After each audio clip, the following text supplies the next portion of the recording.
Bom dia, gente. Como eu disse, a live hoje é live mesmo. Graças a Deus, estou em casa, estou me recuperando. Bom demais, sejam todos bem-vindos.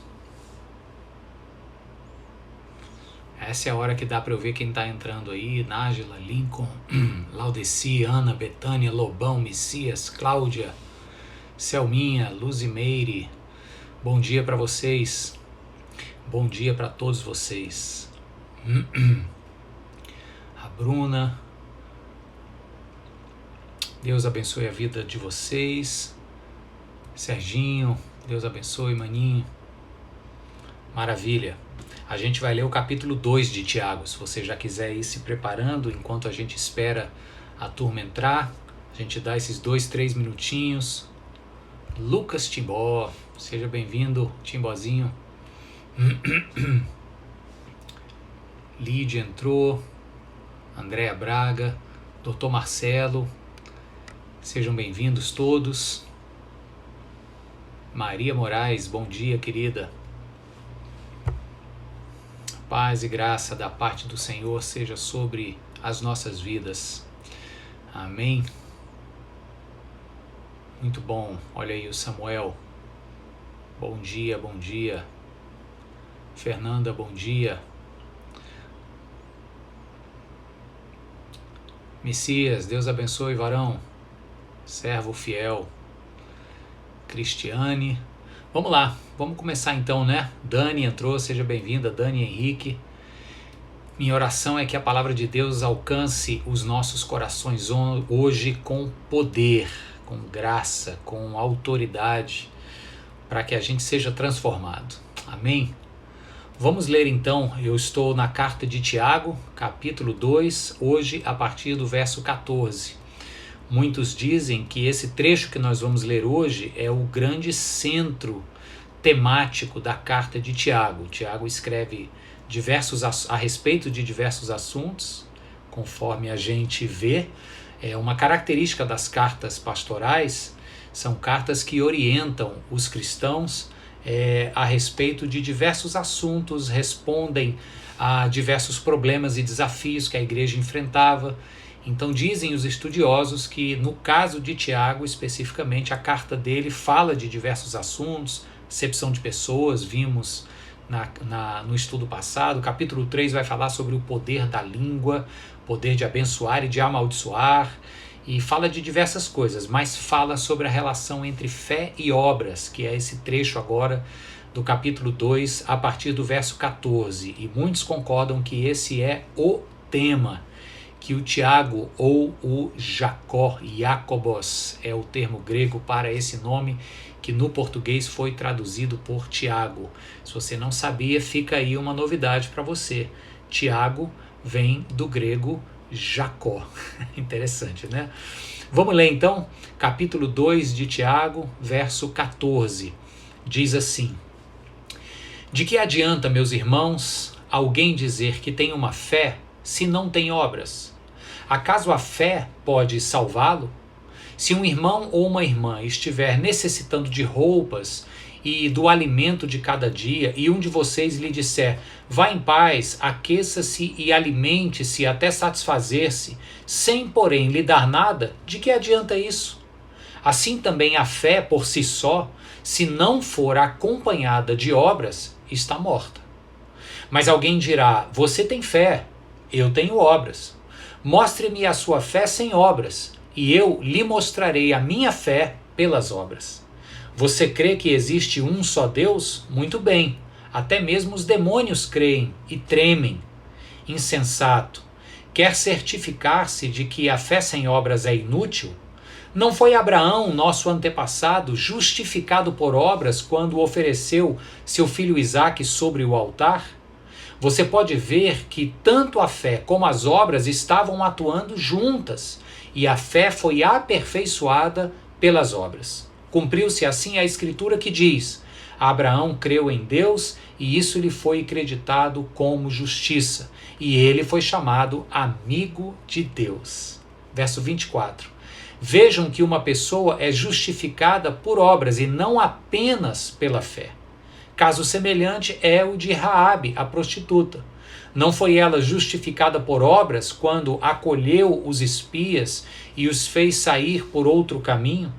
Assim como o corpo sem espírito está morto, também a fé sem obras está morta. Vou repetir o verso 26, porque ele é conclusivo de maneira muito esclarecedora. Assim como o corpo sem espírito está morto, também a fé sem obras está morta. Vamos orar? Deus querido, nós colocamos diante do Senhor agora esse estudo, essa palavra lida, para que o Senhor nos dê compreensão, nos encoraje a viver uma fé mais ativa e proativa, mais cheia de vida e não apenas de palavras. Que o Senhor nos conduza e nos fortaleça hoje em nome de Jesus. Amém e amém. Queridos, eu quero começar fazendo o que nós temos feito nos nossos estudos, considerando o nosso contexto atual e tentando encontrar onde que na palavra lida o nosso contexto atual recebe respostas, recebe conforto e confronto, recebe paz e inquietações no sentido de sermos, por essa palavra, desafiados.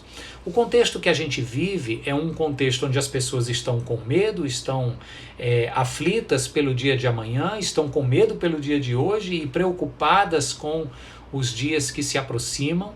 Nós estivemos ontem, acho que foi ontem ou foi anteontem, nem me lembro, a decisão, né, de que foi declarado mais uma prorrogação para o nosso lockdown em Fortaleza. Já estamos agora olhando para o fim de maio, para então vermos os dados, se será flexibilizado e então começar-se a uma flexibilização. A gente está nesse momento agora. E para esse momento agora, que tipo de fé faz sentido? Já deu para perceber que aquele tipo de fé triunfalista, vai dar tudo, nenhuma praga se abaterá sobre sua casa, aquele tipo de fé é muito da boca para fora, uma fé baseada em jargões positivos. E quem esteve atento à mensagem que nós postamos na quarta-feira no culto de oração e depois no meu IGTV, que fala sobre a esperança que se sobrepõe ao otimismo, é porque o otimismo ele fica à mercê de circunstâncias estarem boas, ou de se esperar que circunstâncias ruins mudem para a realidade de circunstâncias boas. Mas a fé é maior do que o otimismo, porque a fé independe das circunstâncias, uma vez que elas não estão postas em acontecimentos, ela está posta em uma pessoa cujo amor por nós nunca muda. Então já deu para ver que o tipo de fé que nós não precisamos agora é aquela fé da boca para fora. É um tipo de espiritualidade que se baseia em jargões, em afirmações positivas, otimistas, de boa vontade. Eu não acredito que haja tentativa de engano ou má intenções. Em alguns lugares talvez até haja, mas acredito que quem pronuncia esse tipo de jargão afirmativo de tempos melhores está bem intencionado. Eles só não são bíblicos e suficientes para sustentar uma fé que aguenta as tormentas da vida. Então nós estamos concordando que para o período histórico que nós vivemos, para o tempo de tribulação que nós vivemos, esta fé que expressa uma espiritualidade superficial de jargões triunfalistas de vitória que ficam da boca para fora, confiando apenas num otimismo, num talvez melhore, esse tipo de espiritualidade não resolve e não é isso que a gente quer. Nem agora em tempos de pandemia, muito menos em tempos de bonança, de águas calmas. O que é que nós precisamos? É isso que Tiago está dizendo. É uma fé que não é morta, mas uma fé que é viva. E a fé que é viva, ela traz consigo evidências.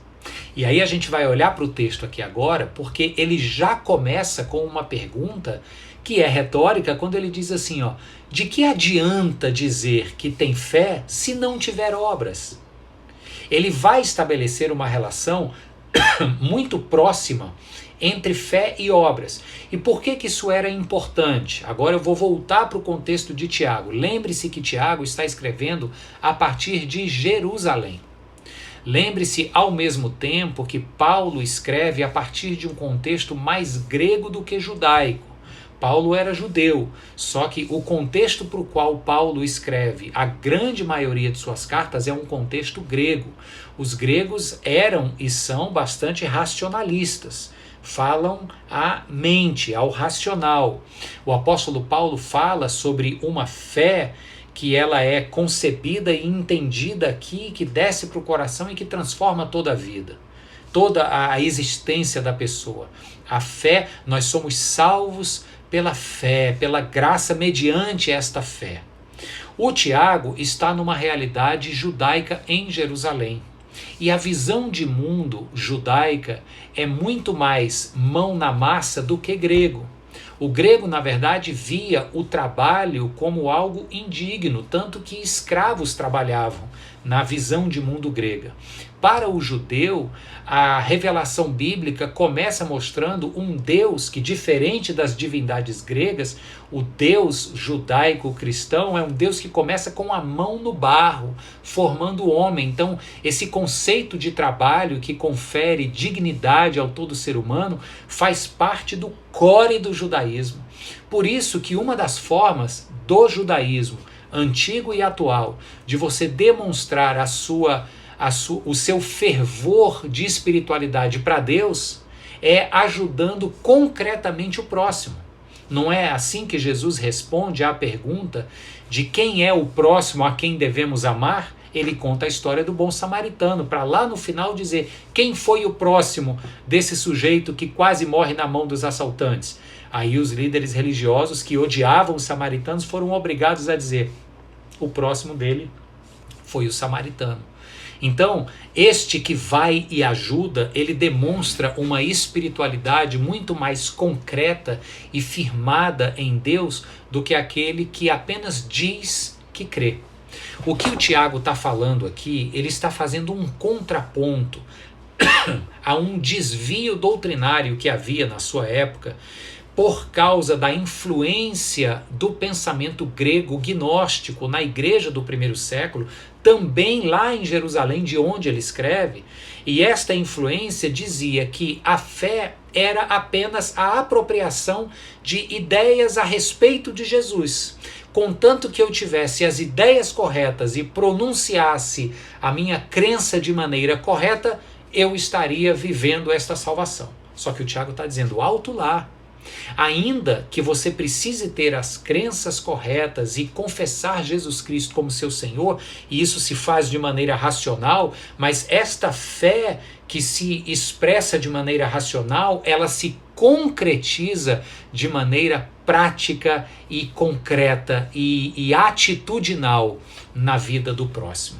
E é por isso que ele diz, então, nesse primeiro verso 14, o seguinte: de que maneira, meus irmãos, alguém diz que tem fé se não tem obras? E aí ele continua.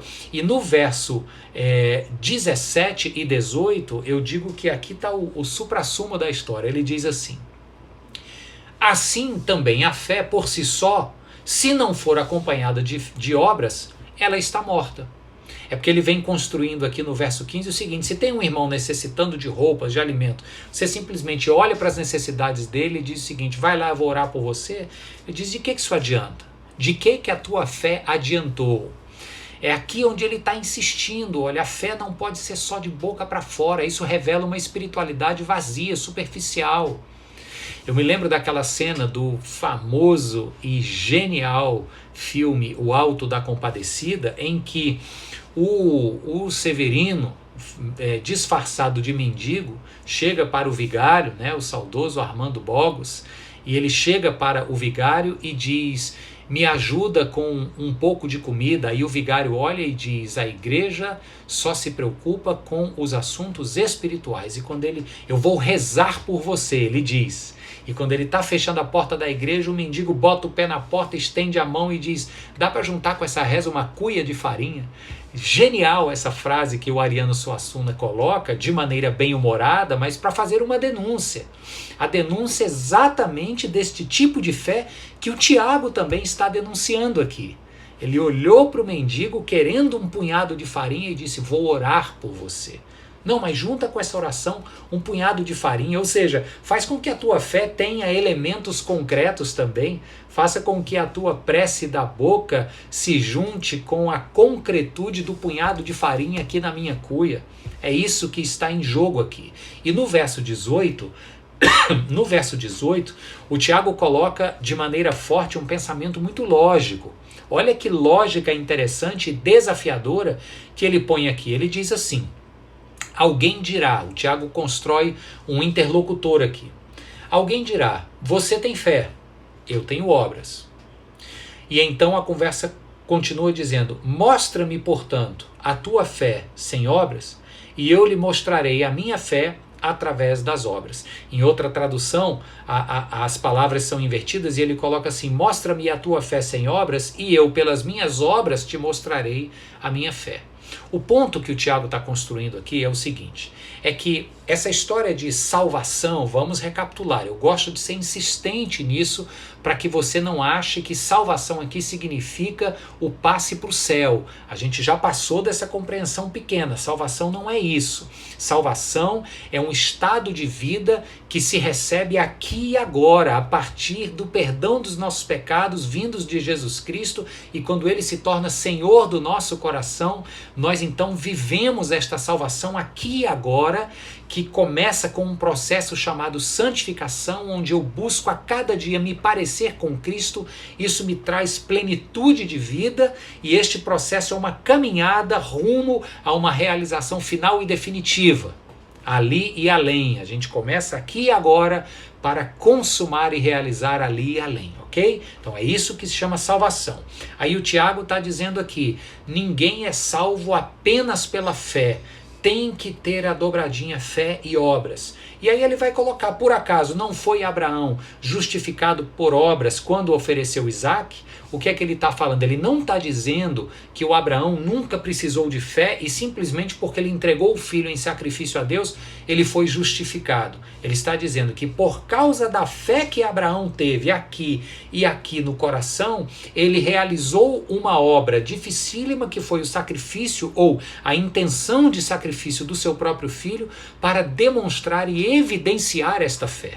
A prostituta Raabe, ela não apenas creu no Deus de Israel que estava chegando na sua cidade Jericó, mas ela concretizou esta fé racional e imaterial num ato concreto quando protegeu e livrou da morte os espiões israelitas que chegaram até a muralha de Jericó.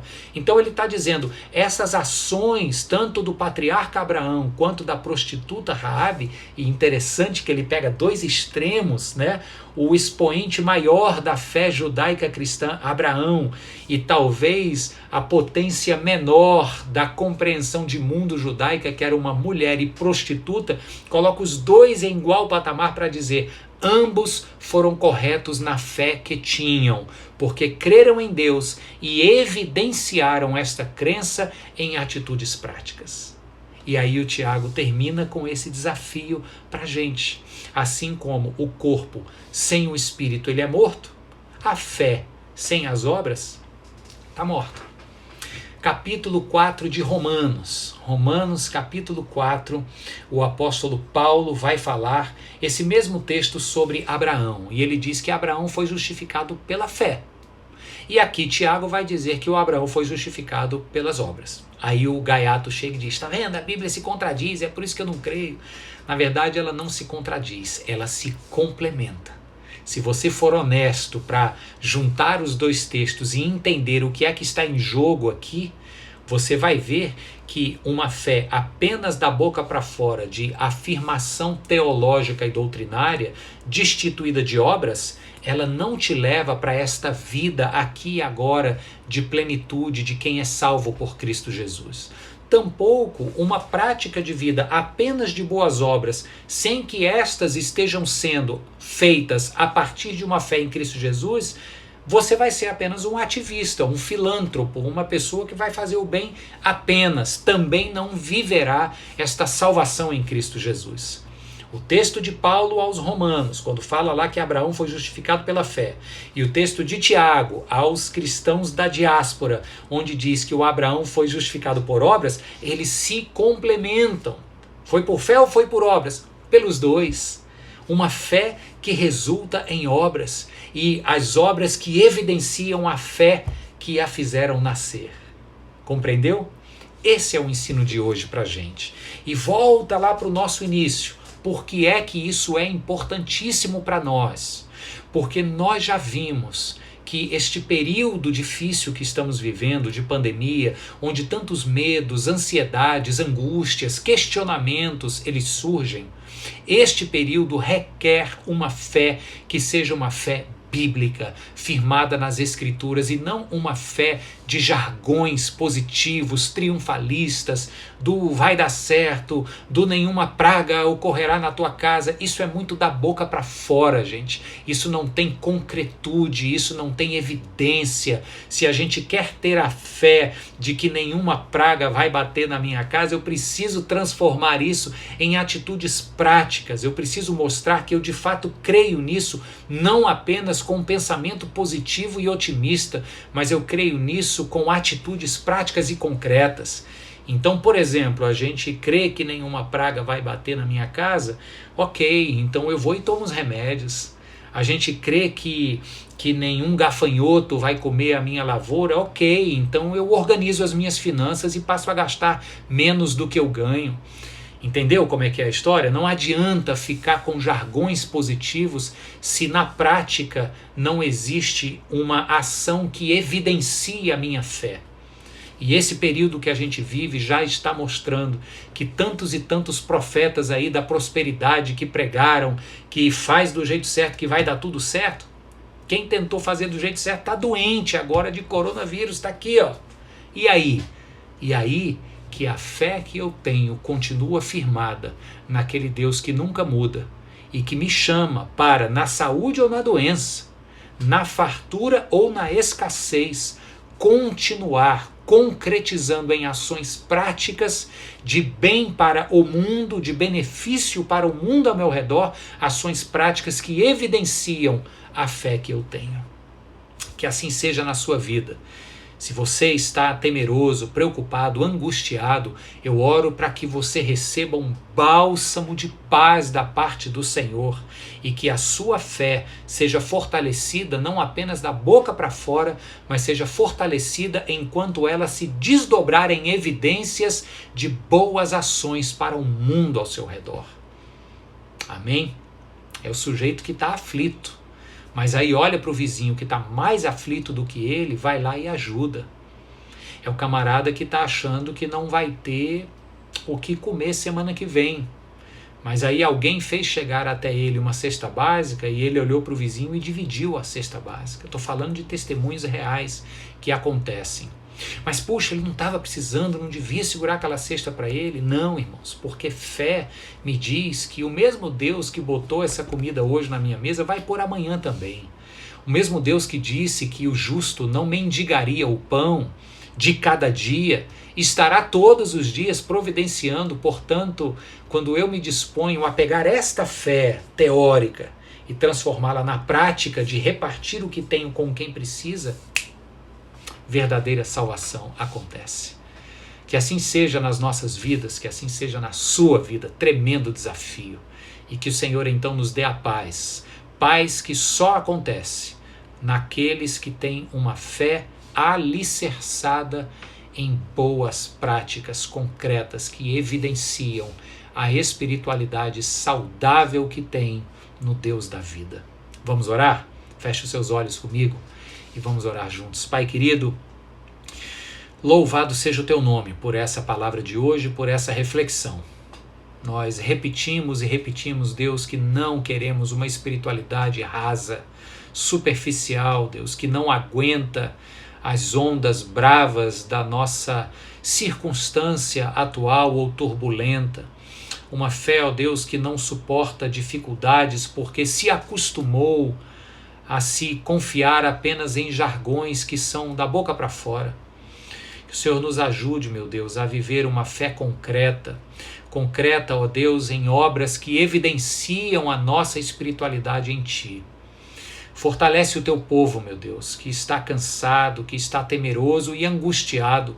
Fortalece com saúde o Teu povo que está doente, Deus, temendo a morte, temendo o pior, temendo perdas.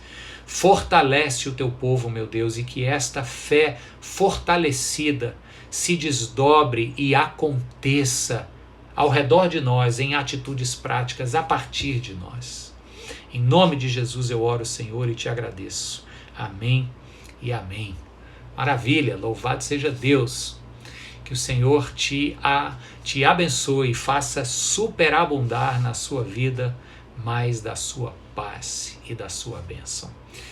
Eu quero deixar os avisos aqui de que amanhã é sábado, né? Terças e quintas, é o que eu ia dizer. Estava na cabeça que hoje era quarta. Terças e quintas, live para as mulheres com a Cíntia às 6 horas da tarde. A mensagem de quarta-feira, que foi prejudicada pela conexão lá, estava todo mundo conectado ao mesmo tempo, quarta-feira às 8h30 da noite, e picotou, muita gente reclamou. Eu subi só a mensagem 20 minutos que fala sobre esperança para o meu IGTV. Se você quiser, vai lá no meu IGTV e assiste, tira 20 minutinhos para você ouvir sobre esperança e otimismo, Salmo 62. E nós voltaremos, se Deus assim nos permitir, segunda-feira, entrando no capítulo 3 da carta de Tiago, quando ele vai falar sobre a língua. E segura que lá vem pedrada na semana que vem, capítulo 3 da carta de Tiago. Fim de semana estaremos juntos, eu vou mais uma vez mandar a minha mensagem daqui de casa, é a minha última semana de quarentena, depois eu volto para as transmissões ao vivo lá com o pessoal, mas domingo agora eu quero compartilhar uma mensagem de Deus com você e farei pelo uso da tecnologia. 10h30 temos um encontro, 18 horas temos um encontro. Que Deus te abençoe e até lá. Forte abraço.